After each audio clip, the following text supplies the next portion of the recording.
All right. Good evening and welcome to the Bruce Wayne Sports Talk Radio Show. We're doing a remote tonight. We're doing it through Zoom, and Bruce Vonderhaar will post this on the Facebook. And this is really in coordination with 98.5 K-Web here in Webb City. I'm Wayne Smith, and I'm here with Bruce Vonderhaar, Ryan Jones, and Coach Horn from Webb City tonight. We don't have a call-in. But we are sponsored tonight, and I happened to run into Matt Vogel the other day. We are sponsored tonight by Papa John's Pizza and Matt Vogel, better ingredients, better pizza. Papa John's. He usually supplies us with the pizza, and he told us he'd get us all a pizza tonight. I said, no, don't do that. Hey, so maybe we'd take him up on that next time. Anyway, this is I know this is a little different doing this through Zoom and everything. And my first question of the night, and it's been a while since the state quarterfinals. So this first question is really for Coach Horn. Oh, here we go. You've had 2 or 3 weeks to lick your wounds. What's your assessment of that last game? I think we were honestly the better team. I think we played that game 10 times. We would have came away winning 6 or 7 of those. But, I think we were a little tight in the third quarter. We had jumped up, I believe, by 7. But it felt like we could have got up by more a few times, but we were just passing up shots that we would normally take. We were getting all the way to the basket and then making too many extra passes. And I think there was some nerves playing into that. And, it kind of caught up to us. And we had a couple crucial turnovers late when we still had a chance. But and I'm not trying to take anything away from those guys. I think Calais was a good team. But, there's something to be said being in that moment for the first time and how you react to it. And we just were a little tight down the stretch. I think it cost us. Yeah, I echo exactly what you were saying. I think that, you got a little over penetration and you had the wrong guys penetrating, down there at the end. And I know you pulled Gerard and he never saw the floor again after a while.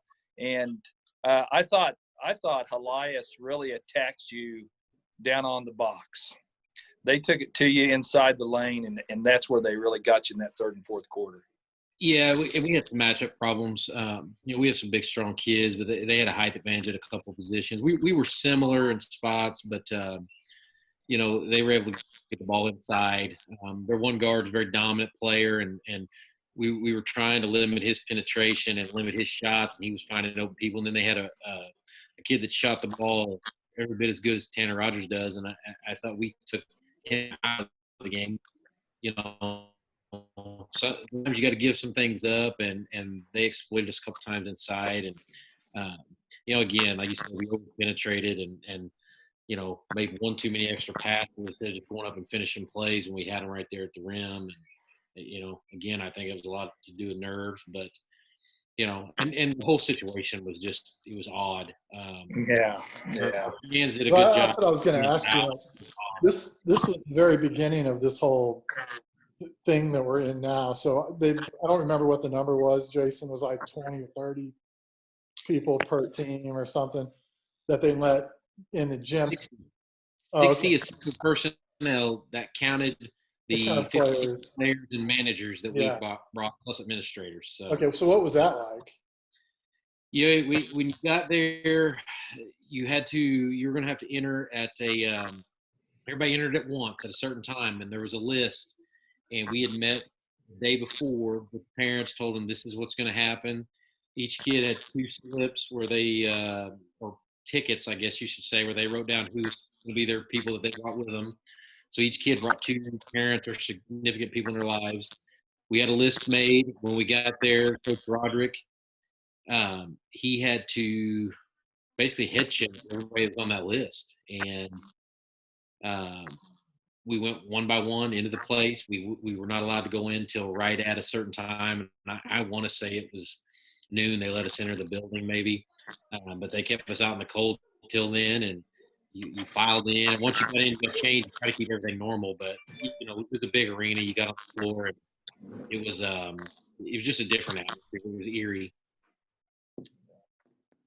Yeah. Hey, um, and that's 2 times this year. We've had that with football, with the Joplin football game, and then we have this with the COVID-19 deal with the state championship. We've had a couple wild situations this year, unique situations that our kids have had to play under. Ryan, this question's for you. You're in touch over there. What was the and you talked to Shorter quite a bit. What was the consensus and the mindset? I know that was for them to be able to go to the Final Four and then not be able to get to the Final Four. Had to be heartbreaking. But then the other thing is, your boys basketball coach stepped down. Address those 2 things. Yeah, well, I mean, you could probably wrap it up. The Carl Junction was built probably on an Indian burial ground, and we're cursed. And that's exactly probably the issue with us. I think. Listen, I mean, if you wanted to talk about the cursed fan base, we've had a couple football teams that pushed Webb into where we had them beat, and those were years that Webb City won the state championship. Our football teams have been at times really good. Brad Shorter had the best basketball team in Class 4 this year. And I know that Incarnate Word sits there, and I was sitting on the bench when we scored 2 points in the first half in the Final Four against Incarnate Word probably 5 years ago. But Incarnate Word wasn't the buzzsaw that they have been. I think Carl Junction was probably the best basketball team in the state, Class 4 this year. And unfortunately, they're just not going to get to prove it. And it's just another one to chalk up to poor Carl Junction that we just didn't get a chance to. Because I think they were probably the best team. Had so many weapons this year. It wasn't just we've taken some teams to the Final Four where we couldn't score the ball, and they had some kids around Katie Scott, and then obviously high school sports. There's not a lot of kids that can match up with the Scott kid, and so it is what it is. It's sad. It's just another. Believe it or not, the streak continues. Carl Junction has never won a state championship in any sport. Like the Chicago Cubs. But we are. We had a chance to win. We had a chance to maybe make a dent in golf one year, and had a kid get bumped off of the eligibility list. He was good in districts, and then he ended up getting bumped, and that kind of put us off. I'm telling you, there are so many examples. Carl Junction was built somewhere on cursed ground, and we're paying the price every year. Hey, what's happened on the coach? Because I don't read the paper or anything. Hey, I don't. Have they got my application yet? Well, you know what? They did, Wayne. But they're still really bitter that you stole Carl Junction's bench's chairs in a district semifinal one time. And so you came over without asking. I'd have given you chairs, Wayne, but you stole them. And so we're not going to hire you over here at this point in time. That's fine. And, that's your loss. Hey, he's looking for a job, too. He is. He can. I'm going to go to Arma, Kansas. They love me over there. So how's all 4 of us are teachers here? So how's this whole distance learning thing going for you guys? Do you have any stories or struggles about that, or like in Kansas, how's that going, Wayne? Like for Northeast? I love it. I'm on Google Classroom. Kids are turning stuff in. I come down in the morning. I answer emails. And then assignments, and I give them the week to turn it in. They said don't overload them, and I'm not overloading them. And I got kids, and I'll talk to all my kids tomorrow on Tuesdays is when I talk to them through a Google Hangout. And Tuesdays with Wayne? Yep, that's it. And, that's my day, boy. And they love it. And, they love me. So I hate to say it, boy, they love me. And I'm getting out of there. They always say walk off when you're hit that high. I'm walking out of there right now. The kids are really good. You didn't even make it. It's really been pretty good for me. You didn't even make it a year. You didn't even make it a year there. I know. I was smart. I'm smarter than you guys. He's like George Costanza. He lives on a high note. He's wanting more. Yes. He's on a high note. Yeah. So how you guys been spending your time at home, being in this quarantine and everything? I mean, how do you pass the time? I need some advice on that. I'm struggling with that.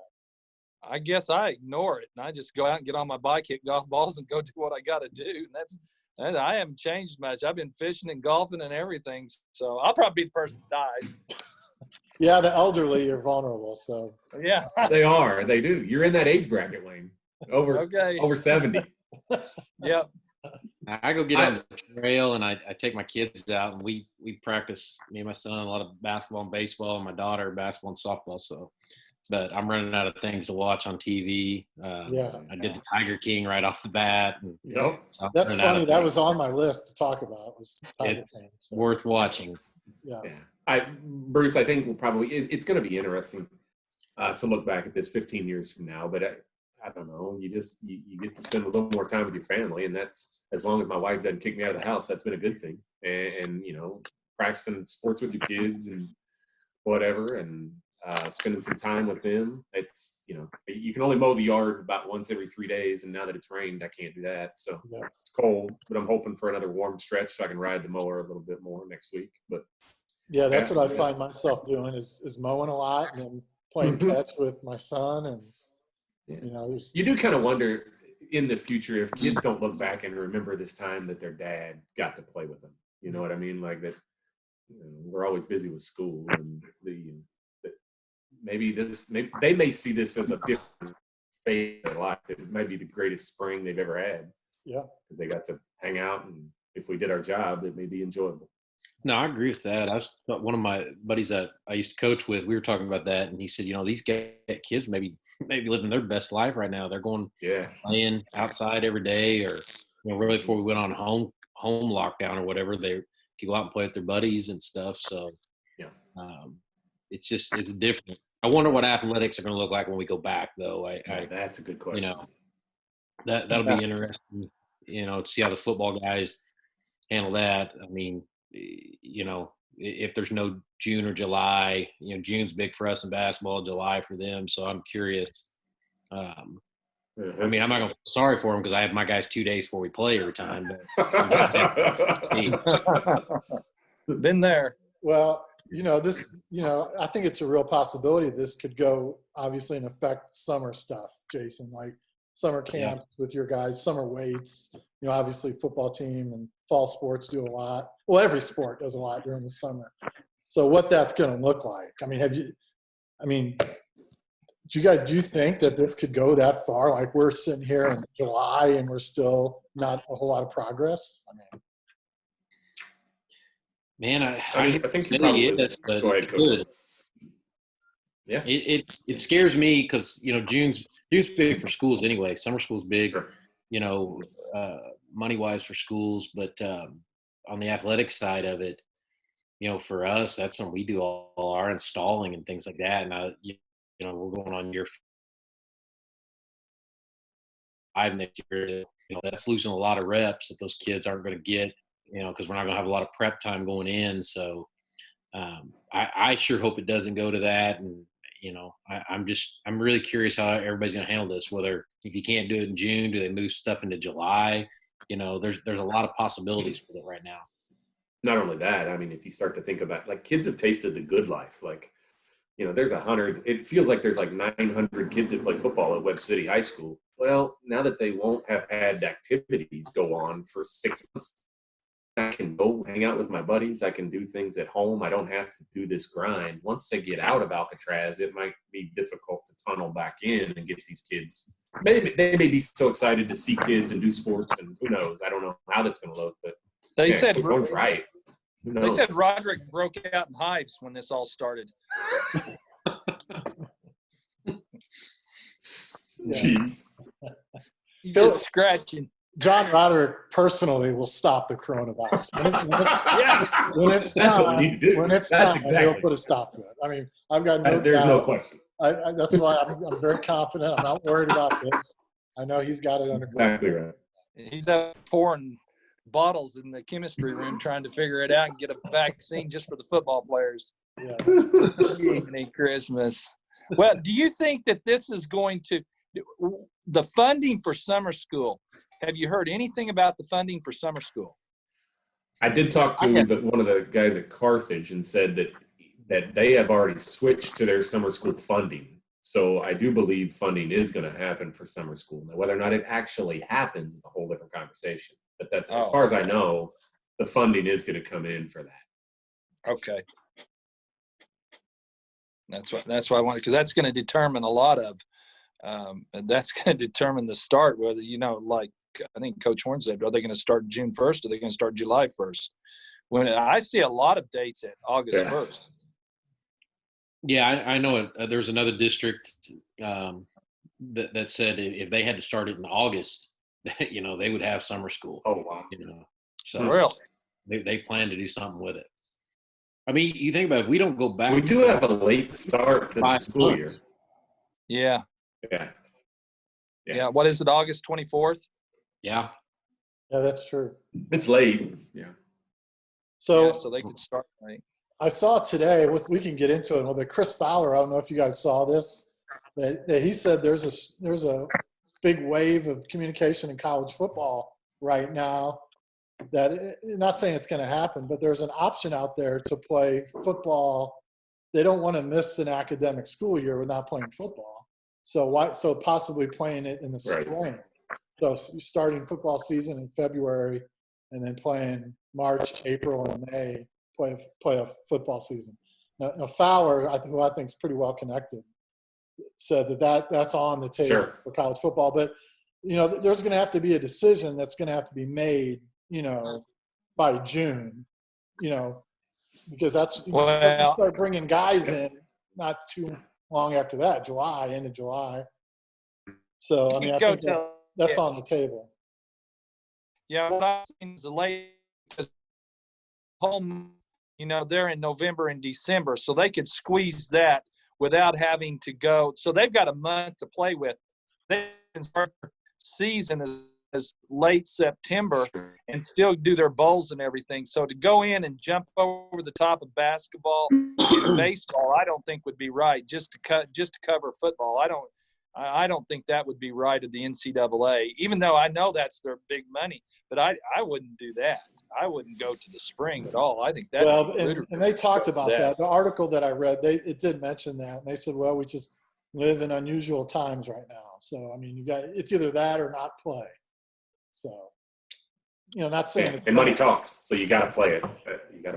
It's a possibility. But, it's crazy what, the NBA and the NHL, if they'll finish their seasons, what Major League Baseball is going to do. We've heard a lot of stuff about what they could possibly do too. But you think Wayno will retire? I mean, I think he's going to play another year, no matter when it is. Yeah. So he might come back Nolan Ryan. Yeah, I don't know.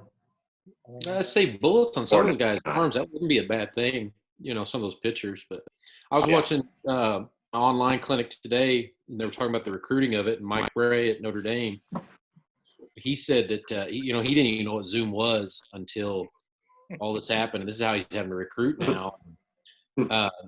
They were asking if he liked it, and he said he did. And, it would change some things, with the Zoom, instead of having to go back in and, you got the recruits as well. Once you come visit the house one more time, or want to, this opens up so many more avenues for him that he's going to keep pursuing it. And then these kids are having to take a leap of faith now because they can't get on campus. So that was the other thing he was talking about. They're having to take virtual tours and kind of trusting, but that's changed the whole landscape. I wonder, like the D2s, like Boshi and Anderson at Pitt State, what that's looking like for those guys. And, because obviously the D1s are at a whole different level of recruiting. What's it going to look like for these guys?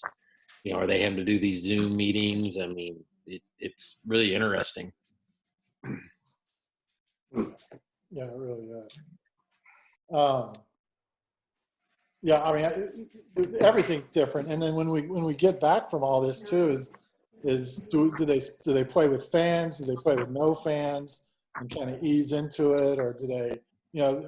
My son was asking me, how do we know when all this is over? I mean, does somebody wake up one day and say, okay, we can resume normal life now? So I don't know. I don't think anybody knows how all this starts again, and to what degree. I mean, I think, yeah. Well, I think just to be honest with you, it's not going to look normal until you get a medicine, right? I mean, it's only about do you have a vaccine? And now I don't think we'll all stay huddled up in our huts until then. Hopefully from a science teacher standpoint, hopefully you get a medicine that can deal with some of the symptoms and then the vaccine. If you have a medicine, you may see normal relatively quick, but I don't know how long that's going to take. Well, they've got that hydroxychloroquine or whatever, and they're using it. But that little guy that stands beside Trump, that Trump's ready to kill, he doesn't seem to think he wants to use that. So, but it seems to be working. But I think this thing will be pretty well controlled by, I'm going to say, the end of May. I think that's when it'll be.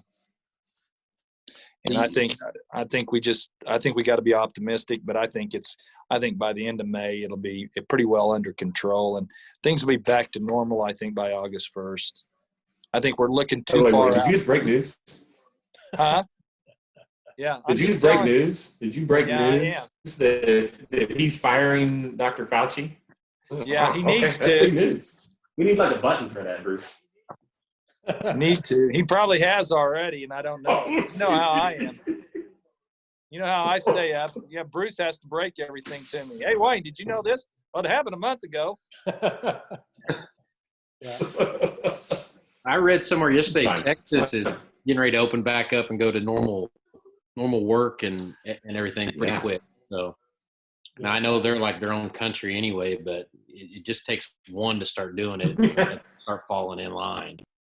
That's exactly what's going to happen. You're exactly right. And you just watch the dominoes fall from that. That's what'll happen. Hey, Coach Horn, I was going to ask you about this. You know, in all of this right here, how's this going to affect the transfer portal? Man, well, they have that vote. They were supposed to vote in April. You know, where you get a one-time transfer for free now, and that got pushed back to May, which I think that's going to go through. But everything's been going like normal. I watched like Arkansas and Mizzou, what they're offering, and Mizzou missed out on a big one today. Everybody thought they were going to get the kid out of Bowling Green, and then he opted to stay at Bowling Green. So they're hurting if they don't get the Christopher kid out of high school, the 5-star, which I don't think they are. He's going to probably go to Michigan. They're hurting right now. And then Arkansas, what I've looked at, they're getting all, you know, in on everybody like normal, like Musselman likes to do. So I don't think anything's changed on it. They're just doing virtual meetings, talks, and, you know, people are going about their business. So, but that rule's what's going to be interesting when that gets voted on, if that goes through. Because like I said, when I was watching that clinic today, Mike Bray was talking about that and how he likes guys to have to sit out a year.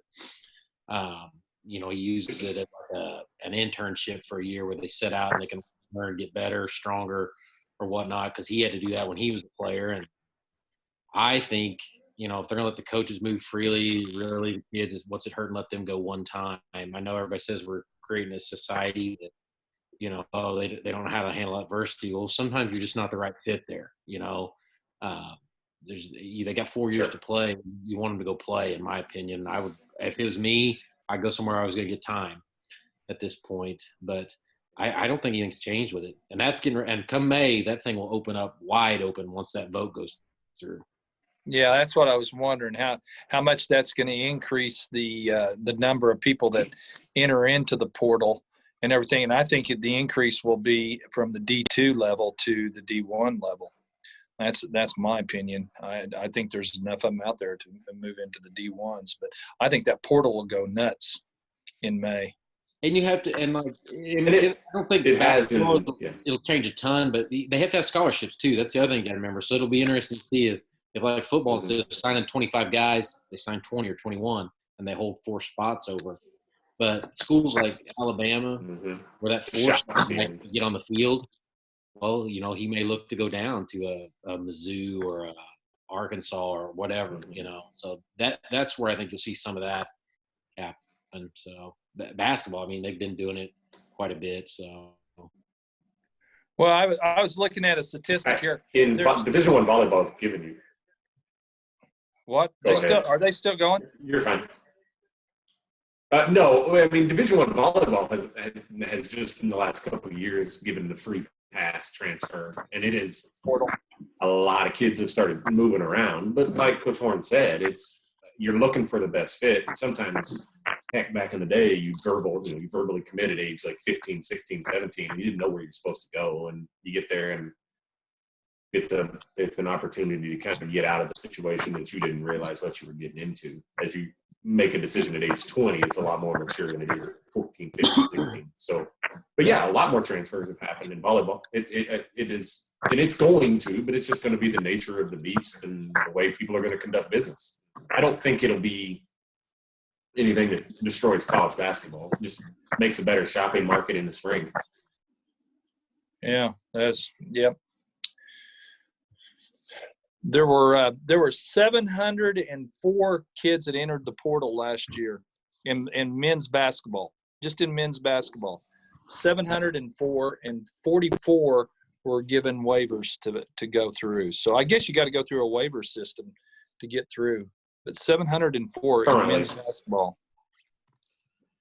Yeah, no, the waiver, once they go through, if they get the waiver, they can play it immediately. And that was they didn't understand. Like some guys would get a waiver. Like in football, Tate Martell, he was on the Netflix series QB1.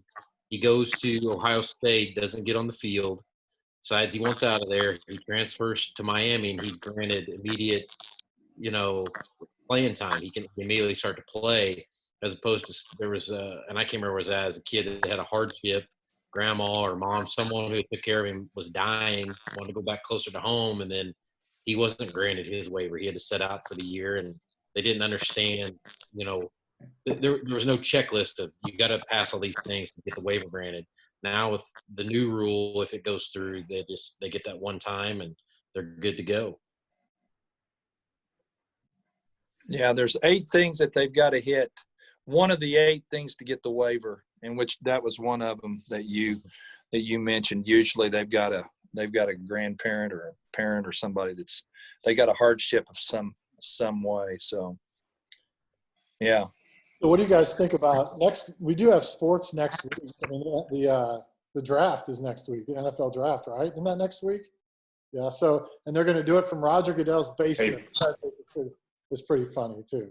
So it's all going to be virtual, obviously, and I think it's going to be interesting to watch. And it's pretty much like that anyway. The only difference is they won't be there on scene. But watching that draft on Zoom or however they're going to do it ought to be pretty interesting, I think. I wonder if it'll help, like Castillo, if it's going to help or hurt him. His measurables are really good when he when he runs or when he jumps and things like that, but he didn't get to get in front of those guys like he would like to. So I wondered, did that help him? Does it hurt him? Guys like him. I don't know. He was at the combine. I know he wasn't full strength at the combine. So, but you're right. To have those individual workouts like pro days. Yeah. I think I don't know. That's a good question. I don't know if that helps, or I know that I'm sure they're doing interviews on the internet with these guys. But what's going to happen with Tristan Castillo is a good point. I have no idea. Be interesting. What is the buzz around him right now? Is he projected anywhere? Not that you talk to. Yeah, I mean, I haven't talked to him, and I haven't really looked at a whole lot of mock drafts anyway. The good thing is he's going to get a shot no matter what. He'll go to a camp, and a lot of times it's better not to get drafted if it's going to be late. If you're going to get picked in the 7th round, it's better probably not to get drafted because you can go somewhere maybe that needs a guard or center and maybe have a better chance to make a team. So it'll be interesting to watch his journey and see where he ends up, Well, I kind of compare him to Adam Speaker. And, Speaker wasn't as tall as what Castillo was a heck of I think Speaker was stronger. But when Speaker went to Oakland, he couldn't break through at Oakland. When they went to camp and he didn't get drafted, he got signed, but he couldn't break through. And he saw the handwriting on the wall. And he said, this is not for me. He came back to Joplin, become a policeman, but and he was a strong son of a gun. I mean, upper body, he was a strong son of a gun, but he wasn't very tall. I don't know what Castillo has got that they're looking at. And only thing I can think of is his height. But I don't know if he's got the strength to hold those linemen off, because I'm telling you guys, that NFL is a different animal. I mean, it is a different animal, and it's an animal that we have never seen. And it's different. And I just don't think I can't see the crossover there with him getting up there and doing that. Well, but you could say that about anybody then. If you could say that about any offensive lineman if you're going to say that, And Tristan, and I'm not saying, all I'm saying is I thought he held his own in the SEC. I thought he did a good job. The line was a lot better. And like I said, I'm not a big football guy, but I know the line was a lot better than what they were given credit for. They were in a situation where they had a quarterback that didn't know when he was going to throw it, didn't make his reads very well. He was a good athlete, but there's a reason he lost his job at Clemson. And you go back and watch those clips, that line was holding the pocket for a long time. It was him missing his reads and not making throws when they were timed out and supposed to be thrown. So, and I know they got some abuse for that, but people that kind of know what they're talking about will tell you the same thing on that. So, and he's played against the best.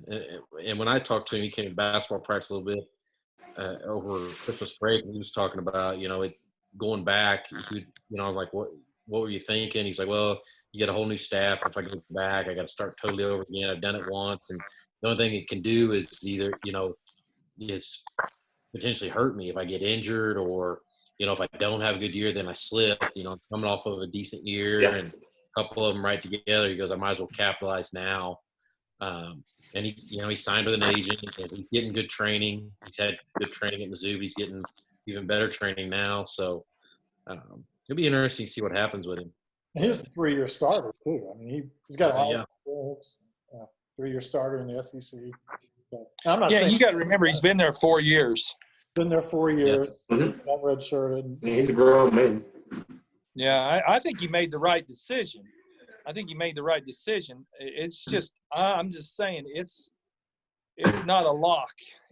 There's a lot of variables when you go to the NFL. There's a reason it's the NFL, it's Major League Baseball, it's the NBA, and it's NHL. They're the best, and believe me, they are the biggest, and they are the best. Period. Fit will have a lot to do with that. You got to get in the right spot, right system. You get a chance. If he gets a chance, he performs. You need to see, but I'm looking in the background, Wayne. You got those your state basketball team pictures back there. Obviously, 97 wins it all. Is 97 taking the state championship away? Is 97 the best Webb City team during your tenure there? Or was another team thought maybe was better that just didn't get the Great job? question. I've had people come up to me. People have come up and asked me about. They think 98 was better. There's 2 reasons that 98 was really 3 reasons. And I'm gonna make a little bit of an analogy here with your team this year, and this is why they were the best team.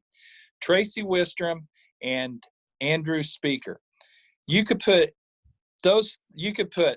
Pritchett, Ansley, and Stanley up front. If they got beat, and Bard, they knew that those 2 guys were sitting down there on the box, and they could fix what happened.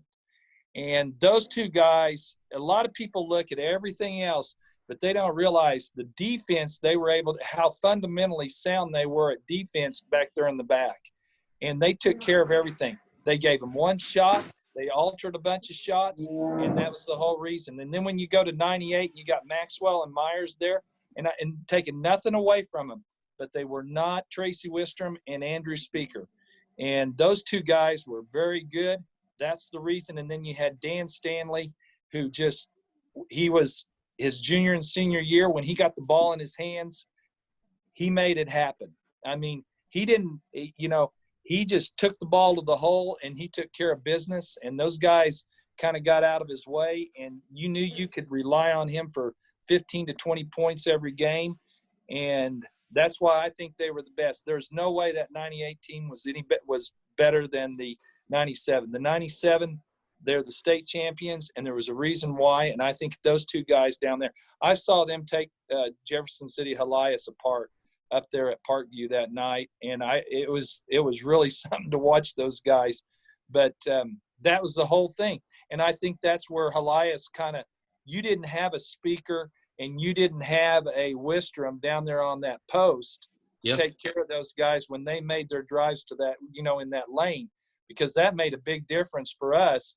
They altered a lot of shots down there, and I think that's a big deal. I know in 96, that team we had in 96 was Sean Mays, and they played Fulton. Well, Fulton had those two guys down there, and that made a big difference. And I think Speaker and Wistrom come back and thought, that's the way we got to play. We got to play like those guys.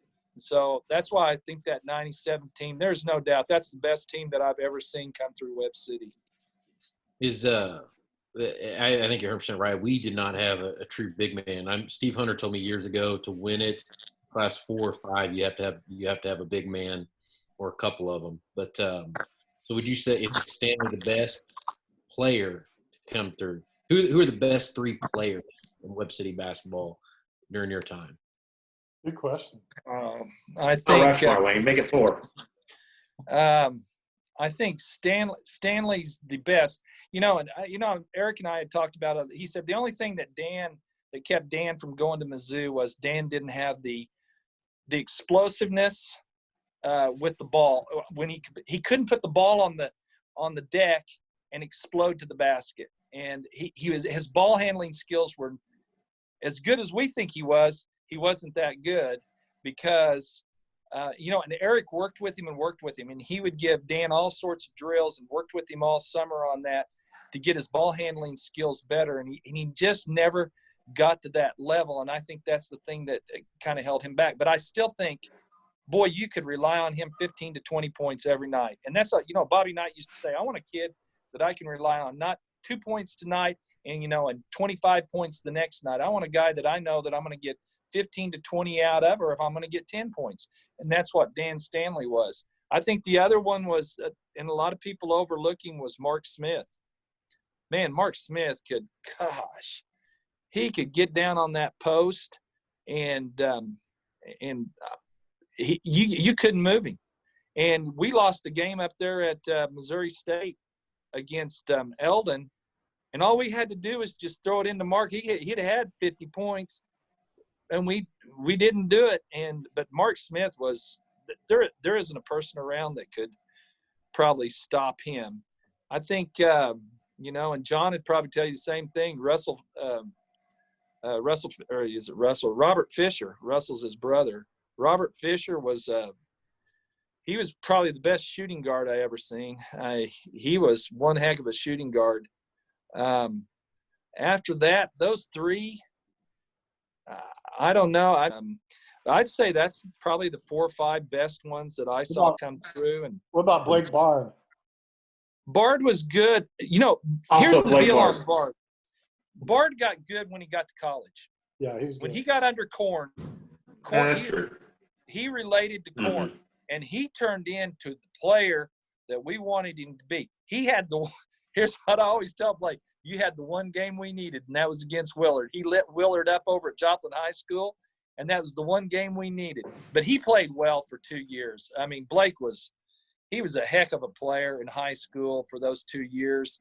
But he matured. When he got to Missouri Southern, he matured, and a lot of credit goes to Russell or to Robert Corn. For that. And he did an unbelievable job with Blake Bard. And Blake Bard, those 2 years, I went out and watched him, and I'm going, that's not the Blake Bard I remember. This guy is good. He was really good. He was on that Southern team in 2000 and went to the Elite Eight, the Final Four. Yeah. 30-3. Part of the reason he was so good is because that team was so good.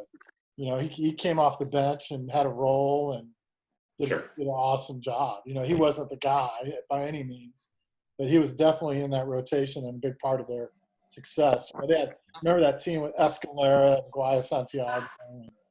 It's interesting. It's interesting you mentioned that team because, I was thinking about that team. the same year, I'd went out and watched a lot of those games out there at Southern.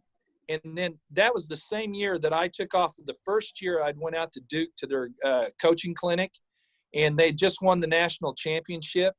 And I went out there and I started watching them, and I went down courtside and watched, Jason Williams, Dunleavy, and I can't remember some of the others that were there. But the speed difference between that team and Duke is so wide a margin you can't even believe it. It was unbelievable. I'm going, when I went back and watched Southern, I'm going, holy cow. I mean, these guys are like they're playing, slow motion. Those guys out there are playing at a speed that I can't believe. I mean, they could do things at a high speed, and that's the It's a difference different level. between those. I know, I'm really good friends with Tyler Cheney, and he was talking about coming up, and him and his brother had went and played somewhere, pickup, and the point guard for that Southern team was guarding Tyler. Tyler, he's just a kid, doesn't know who it is, and he busted him pretty good and played. And after it was over, Tyler's brother's like, "Do you know who that was?" And he was like, "No." And you're talking about Tyler being probably 15 around that time, and probably was good enough to start playing with those guys. That's and you're talking about a Division I guy, and he was a rated kid coming out and whatnot. But then we were talking about different levels when we was talking about that and that D2 level, and then when you went to Missouri State and they were making their runs and playing a tough schedule, you talk about the Louisville guys when they played Louisville and just the different level of athleticism they had and the strength and things like that. That's a lot of what separates the D1, the D2, or the mid-major guys is body size and strength, and quickness is a lot of the skill-wise. Are the same. Yeah, you're right. Well, I mean, that speed is incredible. What they can do when they're running is incredible. And you just don't see it until you get right up on them. I go down, sit on the front row, and I'm going, this is a speed that I've never seen in my life. And think what the NBA would be. The NBA is going to be even more so than what you see at a Division I level. So there's that's kind of what I was relating to with Casilla, is that there's just a big college to the NFL. I just don't think people really can comprehend what that jump is, because they're good. They're good for a reason. They're bigger than people too. Yeah, I got one for you, Bruce. So when you were covering sports, who was the best high school basketball player you covered in this area? The best high school was LD Murdoch. LD Murdoch, you guys. Okay. Mizzou guy for a little He bit. went to Mizzou, but I think he went to Columbus, didn't he? Columbus High School. Yeah. And, Yeah, I remember he did. it was my first couple of years working at the TV station, and we went out and did a story. He was scoring 40 a game for Columbus. And so Wow. we went out to interview him, and we had to stand on a couple rows of bleachers just to get at his level, just to get the camera at his level. And, LD's still around town. He's in Webb City now. His kids go to Webb City. But in person, high school, he's probably the best. And then Jeff Hafer, definitely. Jeff Hafer's on that list. That's who I would have guessed. Those two probably stand out the most. Jeff Hafer was just a freak show in high school. He wasn't at Mizzou, too. He did some crazy – now, he wasn't a big-time player at Mizzou, but he did some stuff that you shook your head. Like, what did he just do, So He was smooth. Oh, yeah. And in high school, he was just way better than everybody. And but I'd say those two guys are probably, Jason, the best I've seen in person. I'm sure I'm missing a couple, but right off the top of my head, I'd say those guys. I mean, Tyler Cheney's probably on that list. Yeah, for sure. Tyler's probably up there. Like, he's probably a top 5 kid that's come out of here in a long time. Yeah. He's really good.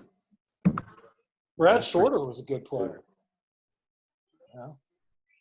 What about Wayne? What about, in your coaching time, who is the best you coached against, Wayne? Who do you think, whose teams executed the best? Well, you taught Steve Hunter's kids at Ozark. did a good job. We didn't have to play them when we were Hunter had just gotten there, and we didn't have to play them those. We did beat him in '96, but he wasn't there, and we didn't have to play him. Him and Jay Osborne. Osborne had just gotten. We beat Osborne. He had that real good group, and we beat him 3 years in a row, and he could never get to the state championship. He can get out of the sectional because we were standing there. And the minute we got out of there, he wins the state championship. But oh man, I don't know. Rogersville had a kid. Is it the Richards kid? Yeah. I thought he was Drew Richards. I thought he was pretty good. But that year we were at the state championship. We saw the Tatum kid and what's the other kid that was with him at CBC? Hughes that went to the NBA. Hughes was just – he went to St. Louis U for a year. Yeah, I'm telling you, when you say freak of nature he just could explode. I mean, I'm just sitting there watching him play Rockbridge, and I'm going, holy cow. Rockbridge had no answer. And Rockbridge had the kid that went to Mizzou, what is it? His dad, and I keep wanting to say Cronky kid. And that's who Dan played a lot of. He was on his AAU team. But Hughes was just I watched both games. He was out of sight with CBC. So I don't know. We saw some good kids when we went to Kansas City and we went to that tournament up there with Rockbridge. We saw some good kids, nothing that really stood out. I guess my best time there was, Eric Johnson knows everybody, so I just stayed with Eric. And Shoot Sunvold was sitting there. I mean, we had coaches sitting up there, and I was asking Eric who these people were, rubbing shoulders. I thought, I don't need to be here. I need to be down there eating popcorn down below. Boy, these guys. But I would say Larry Hughes was probably, I don't know if it's Larry Hughes or whatever Hughes. He was probably he was the best I ever saw. I mean, Coach Horn, name a couple. I don't want to put you on the spot, but a couple guys you coached that you put on that list. Terrell's the best player. That's not even close. He's the guy that if he was playing, and that's what he did year round. There's his ceiling great. And I think you'll see him blow up once he gets to college and he gets started year round. At Webb,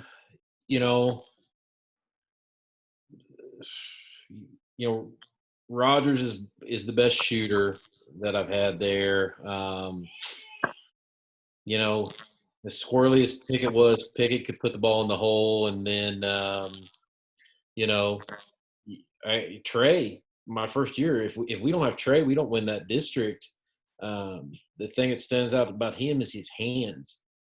He just, man, when you shake somebody's hand and you're shaking a man's hand, that was what Trey Gibson was. If he got his hand on the ball, it wasn't coming out of it, and he could kind of do a little bit of everything. But in my time there, that's the four that could do a little bit of everything. For us, but like far as just players that I've coached, I had a kid at Southwest Washburn State, a big kid. He was 6'4", post. He could play at any level. Really smart and engineer now, but Terrell's he's the guy. He's the best one that I've had, and that's on a lot less practice than what everybody else got. I truly believe he's a Division I, and I've had the junior colleges were trying to flip him here at the end of the year, trying to get him to come in. And, I know the coach at NEO pretty well, and he's got a kid just signed with K-State. And he said that, he could see him on that level if he could just come in for 2 years and play. But I think he's comfortable where he's going. So, but I got a good one, Wayne. So okay. We're in the Southwest Conference days. Best coach you went against, best environment, and persons or teams you hated to play the most, or coach you guys hated to go against the most. Oh, Dan Armstrong was tough at Carthage, and his kids, gosh dang, they were so scrappy. Dan Armstrong, he just that environment he created with those kids that he had, they were scrappy. You never had them down and out. They were tough to coach. They were tough to scout. I thought for us, in those environments, that old Cracker Box, old gym of theirs, yeah, I'd have to say Dan Armstrong and Carthage. I mean, he was a nutcase, but I guess maybe I am too. But man alive, he was tough to play. I used to, I hate Carthage, but I used to love to play him because he was so darn competitive. And I mean, I wish I had videotapes of just him on the bench and some of the stuff that he did. But yeah, Dan Armstrong, the rest of them, Steve Hunter's tough. Steve Hunter had great players. Let's be honest with you there. He had great players. Gorman up at Raj, he was pretty tough to go against. But when we went against him, we beat him. But I'd have to say Dan Armstrong and Carthage. They were tough to play against. I didn't care what year he was coaching. They were tough to play against. That would have to be. That would have to be. A lot of people point up at Nevada, but I don't know. I wondered if you'd go there. My history there. Jones knows my history there. I don't think much. Yeah. Hey, Wayne, how good was Chris Smith? Oh, wow. He was good. Oh, wow. Wayne, how good was Chris Smith? He was good, but you know what? Where he launched that ball, where he brought that ball, that's what bottlenecked him at Mizzou. Because he brought that thing from down here. He'd get that thing down here, and he released it up here, but he started everything down here. And I think he couldn't get it off. You can't get it off against a D1 kid by having it down there. You got to have that thing, you got to have it up there, and you got to be able to get – he could set shot, and he could just go out further and further. And that's why he had to transfer to Central Mo. And he was a good high school player, and that coach at Nevada, he'll go on and on. He was the greatest. He was good at his time. But I tell you what, those were probably the best games I've ever seen was when he was playing and Mark Smith was playing. Those games in Nevada were all out battles. Now, I didn't coach in that. I was coaching freshmen at the time. But he was pretty good ball handler, and it was unfortunate he didn't get to play a lot at Mizzou. But again, you can't launch that ball. You can't have it down on your hip. You got to have it up there, and you got to be able to get it off quick at a Division I level. And but yeah, he was pretty good. I can't think of anybody else. Neosho had some. I think Mandy Olson's brother wasn't bad down at Neosho. When they had those kids. Yeah. I think that was her brother. Yeah. Carl had some good teams across there, but they never could break through the Webb City wall. But, they had, Lance had some good – they had some players, over there. So, I'm trying to think. Indian Burial Ground. What are you going to do? Huh? Wayne, do you like Carthage or Carl Junction better? I hate them both. Just in general. Yeah, but which do you hate? Shut your mouth. I grew up hating Carthage. That was, Carthage is just, if you go back on the history of Carthage, you hate them. I hate them. I hate them, period. I want to beat them, and one of my best friends is over there, and that's Lowell. And Carl Junction is just a good, backdoor rivalry, and Jones is over there. And so I got two good friends over there. But when it comes to playing, and we line up, I want to beat them, period. I want to beat everybody, but I want to beat those two. Now I heard a deal on Coach K. He said, well, we don't want to beat, we want to beat everybody just as, if it's North Carolina State. Oh, bull. You want to beat North Carolina just as bad. That's the one you got marked on your schedule. Don't sit there and lie to me. I had Carthage and Carl Junction marked on my. Those are the two that I wanted to beat. And then I always wanted to win down at Macomb County. you always want to go down to McDonald County because Jack Schaefer, when he was down there, he'd turn the heat up to 200 and make it terrible on you. So that'd be I'd say Carthage. Is Joplin not ranking there for you at all? Well, I was going to Well, bring see, that back then we weren't playing them. Really? We played them 2 or 3 times. Yeah. Yeah. Oh, Starkweather had a real good team there that came over to the tournament and beat us. And we weren't very good then. But we did not play Joplin when we were good in those 3 or 4 years. We didn't play Joplin. We played Joplin later, and they shellacked us. I mean, they just beat us good. There was a big difference, and Starkweather had a good team back then. He had this left-handed kid, and he had the kid, the lawyer Taylor. He had Jeff. Is it Jeff Taylor? He had those kids, and the big they kid. just, they beat us bad. Went to Southern and played baseball. Yeah, that's right. He's a pitcher.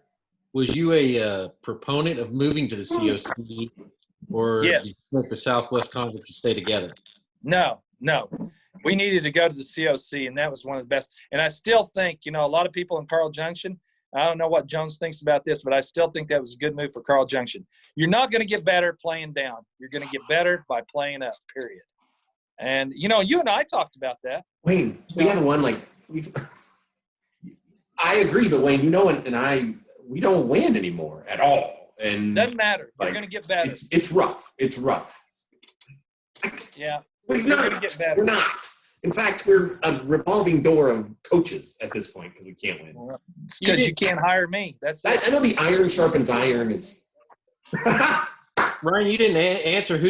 Have they hired a boys coach yet, or what's going on with that? Are they taking You applications? know what? They have not posted it. They have not posted it, Coach. They Who are they leaning toward? It's different.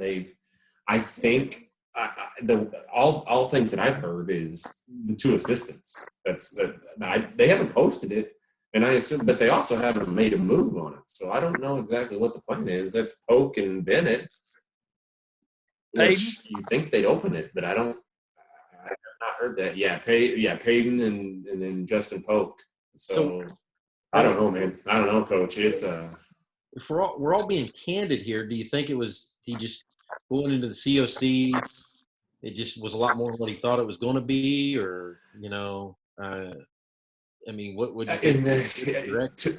Growing up, to be honest with you, there were 2 coaches that dissented in the move in terms of the overall change. That was me and Flav, and we just it's difficult. I mean, we have 950 kids. We're not even close, enrollment wise, and so there's the old phrase "iron sharpens iron," but eventually you got to win some games. Otherwise, kids start bailing on you a little bit. And I think, luckily, football wise, Springfield's terrible, and so we can win some games in football. The reason we went was football because the way we did the new playoff system, we were playing a bunch of small schools, and it just wasn't working. And so, I don't know. I don't think they realize the night in, night out that there's no games off, and you just don't have any easy wins, especially when you're a little guy punching upwards. That's hard. It's hard on a Tuesday night to go to Webb and then on a Friday night to turn around and play Ozark, even if they come to you. You just don't have any wins, and then you piss the Big 8 off, so they don't schedule you very much anymore. And so you got to go find other games there. And now you can't. You win 5 games. You win 5 games a year. So it is what it is. We tried. I know Kyle's tried to reduce the schedule outside of conference, but that's for next year. I don't know. It's not good though. Is your youth guys? Seems like there's more youth teams playing, so maybe that'll help down the road with it. But I was just curious. I remember when the COC, the Southwest Conference broke away, which I didn't know a lot about it then. I grew up north of Springfield. I knew Joplin existed. Didn't know really where it was at. I came to Joplin the first time in my life when I was 19 to play in a softball tournament, slow pitch tournament. Mm-hmm. So that's like a whole new world to me. And then as I start coaching at Southwest Washburn, I hear about Southwest Conference, and then Neosho and Webb are going into it, and which Neosho balked on it, and they wouldn't have went into the league had Corey Roy came in and been the AD, because at first they had balked and said we're not doing it. They took the time, and then Corey said, "No, he took the job." He's like, "We got to be with somebody. This is going to kill us scheduling," and of course they've struggled in it since they've been in. They cycled down bad talent wise, but it is good for everybody. I often wonder, and this may happen in the next 5 to 10 years, may not happen at all, but I wonder if it's a matter of time for the Springfield guys, Nick's is spearheading Springfield, Ozark schools, those guys will eventually come together, and they've talked about it. It's been rumored for 3 or 4 years that they could break away, because I know the East, there is no, like the basketball side of it, there's no camaraderie between the East and the West. I mean, there's guys I get along with in that room, but I mean, as far as the East doesn't like the way we do things, they think we drove all the super nights and things like that. And they did make some good points.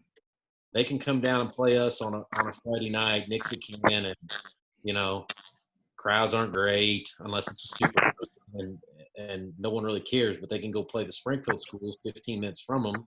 It's a different atmosphere and just better for them. But that side is so driven by basketball. Our side is so driven by football. It'll be interesting to see what happens with that in the next 3, 4, 5 years, maybe longer. But I could see them breaking off. Going where? Yeah. The Springfield schools, Just combining. Hillcrest, Kickapoo, Glendale, those guys Okay. are combined with that side up there. Yeah. And it's been discussed now. Nick's, I know Nick's new superintendent likes playing West Virginia football. He's a guy from Mississippi, a Southern guy, and they do things a lot different in the South. Jay was telling me one of the first conversations he had when he walked through the building seeing things, he asked his principal why his 2 head coaches were teaching, his basketball and football guy. And Jay thought immediately, this is my type of guy, because in the South, you coach. You don't teach a lot. Yeah. So, Yeah. and I know that, they started the athletic hour and things like that. They're guinea pigging, which I'm sure we'll all find a way to do it eventually. It'll be interesting to see what happens with all of that.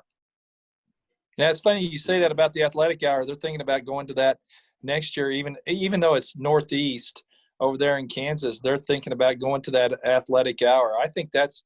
I'm going to tell you something.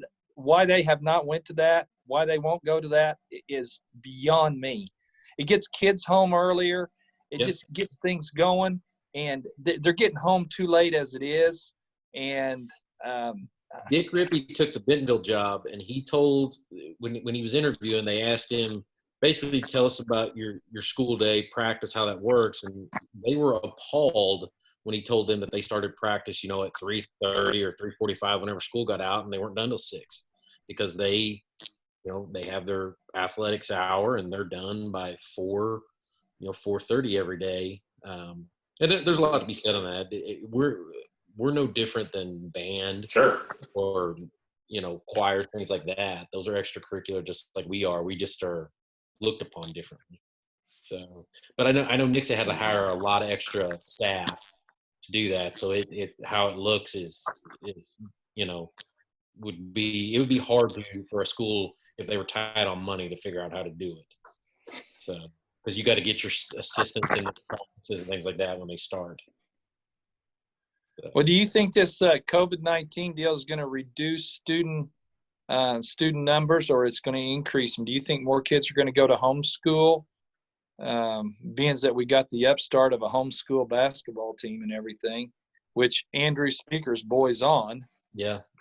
Do you think this is going to reduce student numbers? No. Huh.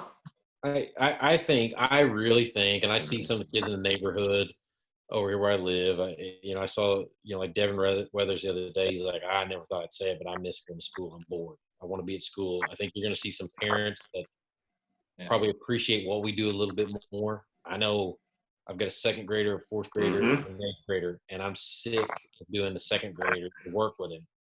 So I'm just telling you that right now. And he's smart. My gosh. I don't know how they have the patience with him, And Yeah.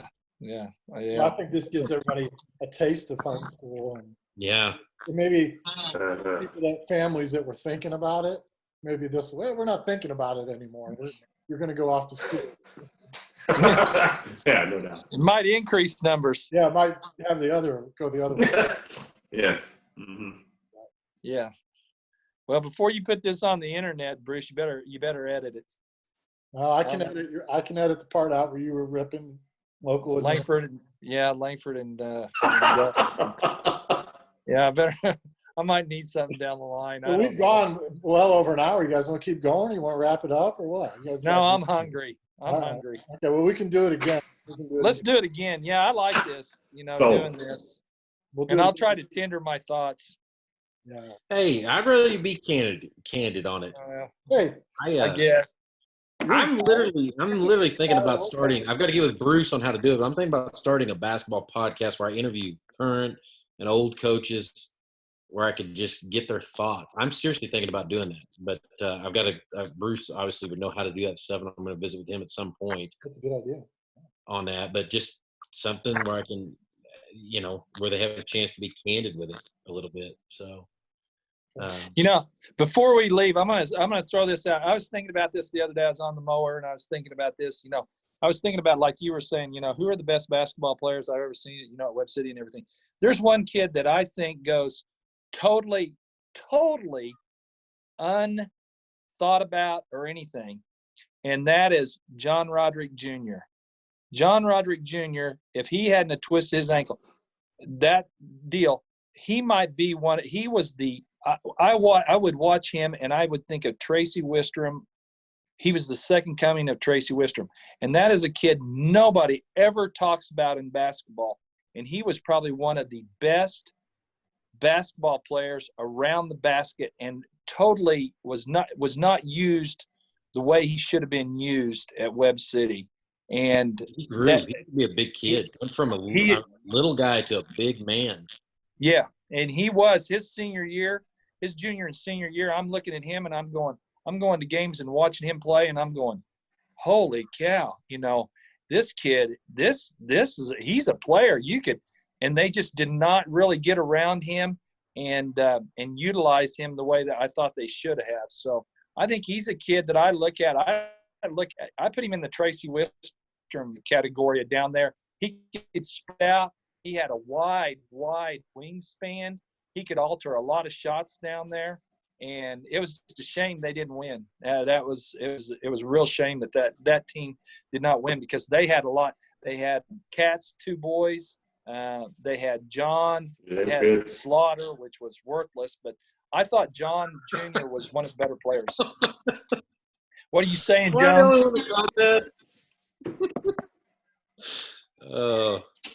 Hey, what cool? This is all sorts of hot takes, Wayne. Being stuck is like they're showing all these older sporting events. Like, did you watch the Masters yesterday, Wayne? The 2019 Masters? Did you watch that? No. That along with Game 7 of the Cavs and Warriors and a Super Bowl game were all on at the same time yesterday. It's pretty cool. Yeah, no, I don't. You're not a Tiger. I like Tiger, but he's the best player ever. I mean, him and Hogan and Nicklaus, they're the three best. But it's hard for me to get past his character. That's a lot of my stuff goes on character, and it's hard for me to get past Tiger's character. I mean, he is a great player. Boy, I'm telling you what, I don't think anybody, squeezes it as much as he does. But boy, he's the best I've ever seen. And watching that Masters, he's good. I just got to keep watching it. And just, oh, geez, it's like somebody's hitting me right in the jaw. I won't say any more. I might really get my house burnt down. Yeah, you already can't be on the show next week, so. Yeah. Hey, the one thing we've learned is we know you're probably your two least favorite players in Web City basketball history after this. So Yeah. We omitted one off the top 5 all time. Just said fun was worthless, so it doesn't get better than that. Yeah. No. Yeah, you know who I don't like in the Southwest Conference? Oh, that's easy. Just got to go up north in between here and Kansas City. I knew that would get you going. State Mental Hospital up there. That's why we gotta end the yeah, meeting. that's a story I'll have to tell off the air. All right. Hey guys, thanks, man. We'll see you later. Thanks for watching, everybody. All right. Talk All to right. you later. See you. No problem, Bruce. Have a good one.